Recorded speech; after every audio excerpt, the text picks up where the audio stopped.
おはようございます。ケンです。今日は先週1週間のテスラの動きをまとめて振り返っていきます。結論から言うと、先週は結構濃い1週間でした。そして重要な週にもなりました。今日は1週間を振り返りながら、なぜこの1週間が重要だったのか、ここを中心に整理をしていきたいと思います。まず1月20日火曜日です。この日はテスラの株価チャートを冷静に見直しました。結論から言うと、相場は恐怖で崩れている状態ではありませんでした。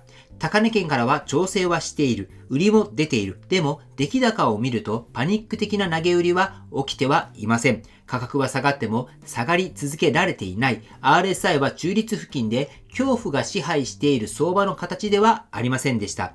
つまり、この時点での相場は何か悪材料で壊れたっていうわけではなくって、次の材料を待っている整理局面だったというのが事実です。この前提はこの1週間を理解する上でとても重要です。次に1月21日です。この日は日曜から水曜にかけて出ていたテスラのニュースを一本の流れとして整理をしました。中心は AI チップの設計、AI を学習させる基盤、その AI を動かす車、これらをバラバラではなく同時に作り直している段階です。株価だけを見るとそこまで大きな動きがなかったため、特に何も起きていない週に見えるかもしれません。でも中身を見るとテスラは数年先を見据えた大きな再設計を進めています。ここで市場とのズレが生まれます。市場は次の決算でどうなるのか、これを見ています。一方でテスラは次の数年を決める AI の基盤、これを作っています。この時間軸のズレっていうのが株価が動きにくかった理由でもあります。そして1月22日、この日は多くのオーナーが気になっていたハードウェア3について改めて整理をしました。まず、現実的な話をします。ハードウェア3が最新世代と同じ性能になることはありません。これは方針の問題ではなく物理的な制約の話です。計算能力、処理速度、余裕の幅、世代が違えば差は埋まりません。ここは期待と不安を分けるために最初に押さえておく必要があります。ただし、ここで話が終わらないのが今回のポイントです。テスラはハードウェア3を単純に切り捨てるという選択をしていません。どうやって使い続けるのか、この方向でかなり真剣に考えています。計算を分割したり、処理のやり方を変えたりして、同じ世界の理解を持った AI をハードウェア3向けに軽量化して動かす。最新ではないけれど、無価値になるわけではない。ハードウェア3は主役ではなくなりますが、フリート全体を支える存在として役割を持ち続ける。この整理はオーナーにとっても投資家にとってもとても大事な視点だと思います。はい、ということで、ここまでが週の前半に起きていた話です。相場は恐怖ではなかった。テスラは AI に全振りをしている。ハードウェア3は切られずに役割が変わりつつあった。この流れを頭に入れた上で、後半のニュースを見ると見え方っていうのも一気に変わってきます。次はテスラがプロダクトではなくって仕組みとして評価され始めた話と、そして未来が現実に変わった1月24日について整理をしていきます。はい、ということで今日の後半は今からなんですけれども、週の後半は1月23日と24日に出てきたニュースから見ていきます。正直に言うと派手さと地味さが混在していたと思います。ただ、2日間のニュースは先週という1週間を特別な週に変えた非常に重要なパートです。まずは1月23日です。この日株価を一気に動かすような材料は出ていません。でも数年先を考えるとかなり意味のあるニュースが重なりました。一つ目は FSD が保険で評価され始めたという話です。第三者の保険会社が FSD を使っている走行について人が運転するよりリスクが低いと判断をしました。保険は感情ではなく自己率と確率で値段を決めるビジネスです。その保険会社が FSD の方が安全だと判断をしたということです。これっていうのは FSD が単なる機能ではなくリスクを下げる仕組みとして評価をされ始めたという意味になります。そして2つ目はロボタクシーのコストの話です。これまでロボタクシーは技術的にできるかどうかという話が中心でした。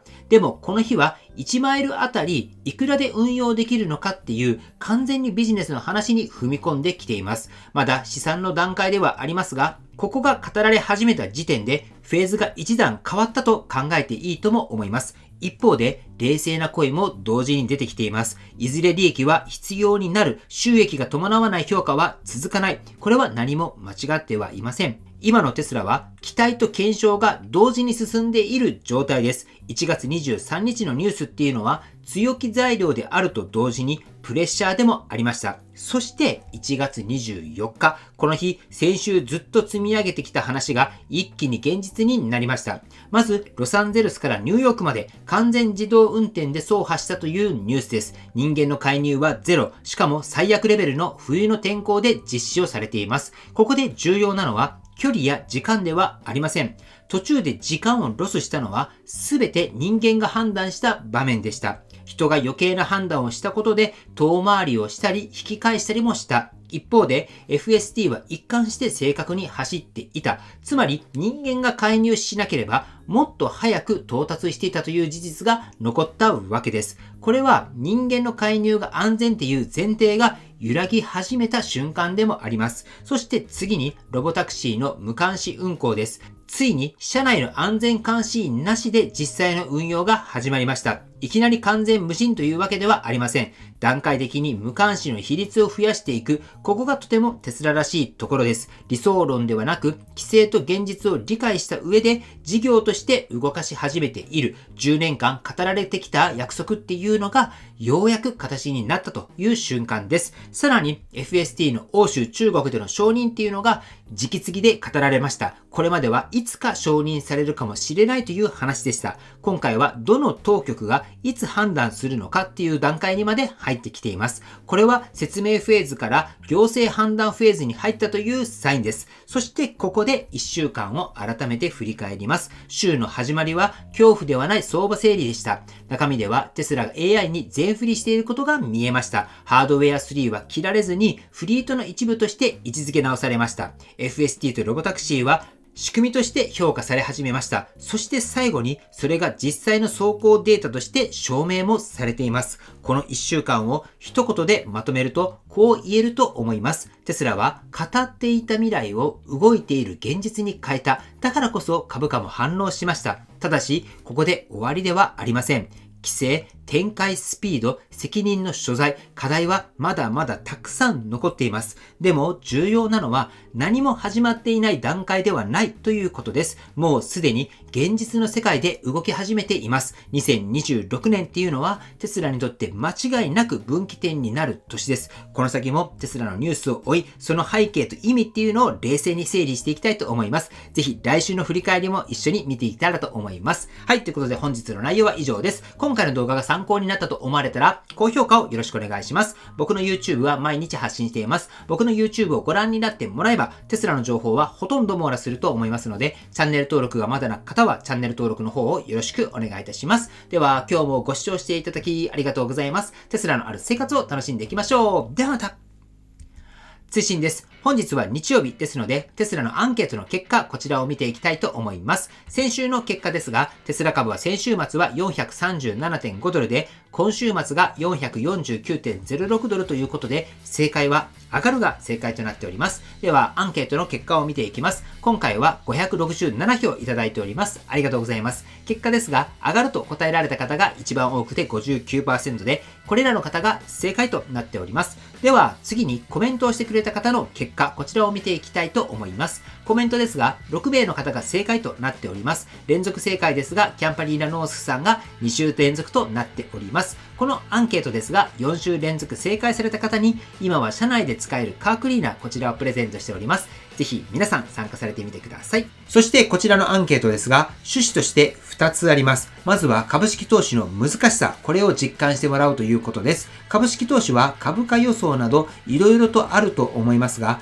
実際に毎週やることで、その難しさがわかると思います。そして株式投資で上がるのか下がるのか、それがわかる人なんていないっていうことも実感ベースでわかると思います。しかし、毎週行い、自分はこういった理由から上がると思う、下がると思うと、毎週考えることで、自分の中の分析力も上がると思います。僕の YouTube では、テスラ株投資をされている方も非常に多く視聴されていて、投資をする際には何かしらの根拠や分析を持って投資をすると思います。その時に毎週自分なりの分析をすることは役立つと思います。ぜひ僕の YouTube を通じて毎週このアンケートは行っていますので、分析力アップ、そして他の方のコメントもぜひご覧になってみてください。そうすることでそういった視点もあるのかと勉強になると思います。そしてコメントを通じて参考になるコメントがあったら、いいねボタンを押してあげたり、コメントに返信されたりされてください。そしてコメント欄を通じてご自身の株式投資の勉強の場として活用してもらえればと思います。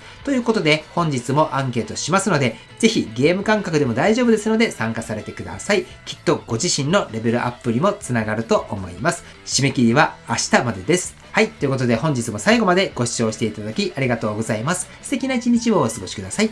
ではまた。